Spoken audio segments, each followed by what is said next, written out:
Welcome to Weekly Digest, where we highlight the works of ministers of government as they push the administration's development agenda. Minister of Agriculture Zulfikar Mustafa on Saturday last visited several communities along the east bank of Demerara, experiencing severe flooding due to consistent rainfall. The record flooding, intensified by continuous high tides, made the drainage sluices inoperable, combined with the effects of climate change. While visiting and inspecting the situation, Minister Mustafa shared what has contributed to some of the residents' discomfort. We have visited a number of villages. Some of those are Providence, Peters Hall, Grove, Diamond, and what we discovered that there are a number of areas that we have to clear up. But then with the heavy, high intensity of rainfall, the water have been accumulated, and then the tide is very short because we are in the nip season now, and only about 3 hours of drainage time we have.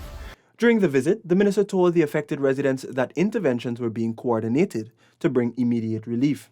Minister Mustafa on Monday met with farmers and residents of Mocha, Arcadia. The meeting was a follow-up to a commitment made on Saturday last to address the concerns relating to agriculture. The farmers expressed concerns regarding drainage against the backdrop of heavy rainfall over the past weeks. I asked that our engineer today, with the housing, because they are saying that the housing development that are taking place is causing some form of causing the water to back up. So our engineer with housing engineer will be visiting all the areas, including the housing areas, and we'll see what we have to do to reduce flooding.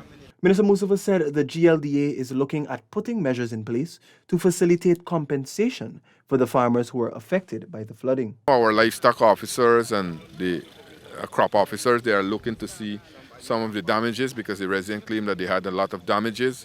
They are looking to see what the residents have lost, farmers have lost, and to see how we can help them to get back as quickly to the land with planting material and other things like that.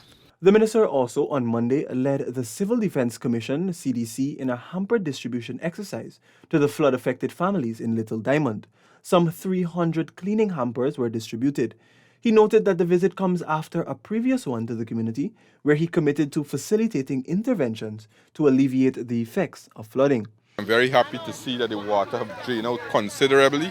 There is no water even in gutter today. I'm hoping that we can keep this area like this all the time. The installation of new pumps in some of these affected areas will help to alleviate the effects of the heavy rainfall. So all in all, we are working to manage the system. We know for a fact that we are having high intensity rainfall, and we are having above normal rainfall this time. Last Saturday we have approximately 5 inches of rainfall. Our system is capable of draining just about 1.5 inches in a 24-hour period. So you could see the strain it's putting on the drainage system. But we are making the necessary effort to put system in place so that we can mitigate the flooding. About 700 hampers were distributed by the Salvation Army to pensioners and persons from vulnerable groups on Monday. The Salvation Army received tremendous support from government towards this initiative. At the distribution site, Senior Minister in the Office of the President with responsibility for finance, Dr. Ashni Singh, committed to making life more comfortable for seniors. Speaking as a representative of this government, I will tell you this because I know I can speak on behalf of my president. Under the stewardship of President Irfan Ali, you will be getting more.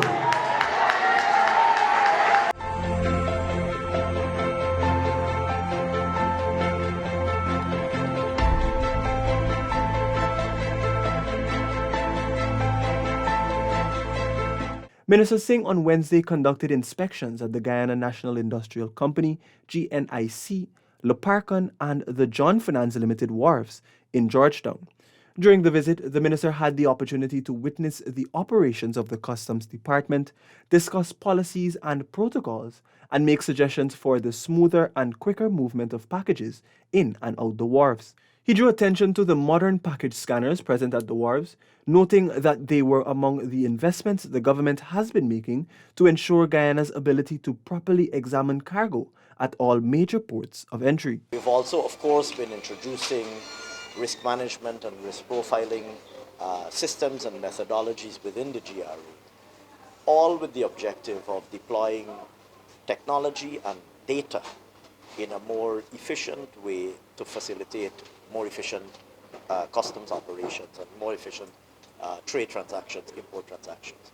Customs teams have also been trained to interpret the contents of the packages as they appear on the scanner to be able to immediately determine which packages can be cleared for release and which should be flagged for detailed inspection. Those elements, like I said, the risk profiling, risk management, use of container scanning technology, etc., form part of the wide range of measures that we're implementing at the GRA to improve, like I said, the efficiency of trade transactions. But there are other things that we're doing too, including streamlining processes.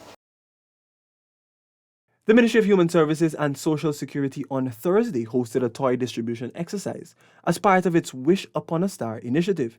Minister Dr. Vindhya Prasad said the aim of the exercise is to extend appreciation and spread Christmas cheer to vulnerable groups. In addition to our countrywide toy distribution exercise that we would have been doing, this particular initiative focuses on children with special needs, children living with disabilities, children who may be in foster care, children who may have lost both parents, children who may have had terminal illness, children who may be living in very difficult circumstances.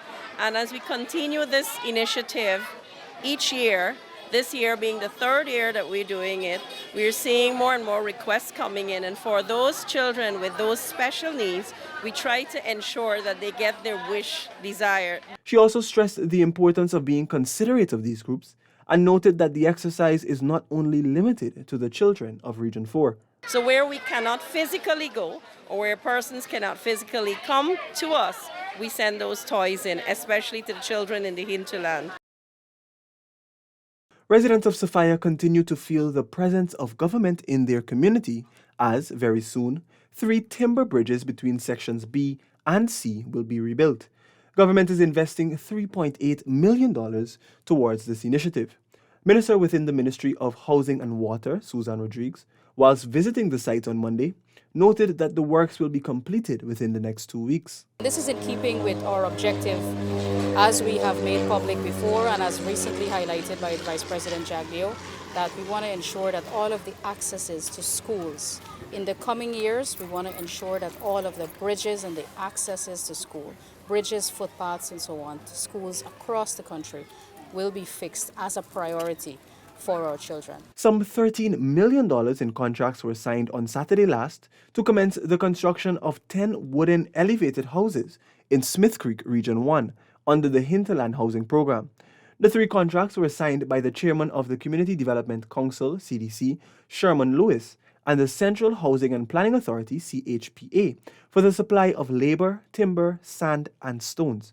Minister Kroll said the project is a fulfillment of a commitment made by His Excellency Dr. Mohammed Irfan Ali when he visited the Riverine community during the elections campaign in 2019. He noted that the initiative is part of a process to upgrade the environment in which the people of Smith Creek live. Further, the minister has committed to improving water access to mitigate water-related health issues. We will seek to assist that area or to bring some semblance to Smith Creek in terms of what they have there with the assistance of some houses to be constructed. The environment of Smith Creek cannot continue as to how it is. And similarly, we will be making intervention to ensure that they have a proper source of water and that we eliminate some of that concerns, health concerns and other concerns that we have with Smith Creek, right? Vulnerable persons and pensioners are being targeted to benefit from the housing project. To this end, the community agreed to the persons who will benefit. Residents of Ithaca Region 5, Mahaika Berbice, were beneficiaries of the government's Christmas toy drive distribution on Sunday. Minister of Public Works Bishop Juan Edgel in his address noted that the distribution drive is a first for the residents of Ithaca. This is the first time that we're having an activity like this in Ithaca. This is testimony of how, as a government, we engage. No community must be left out, and Ithaca must be included, and we are here tonight.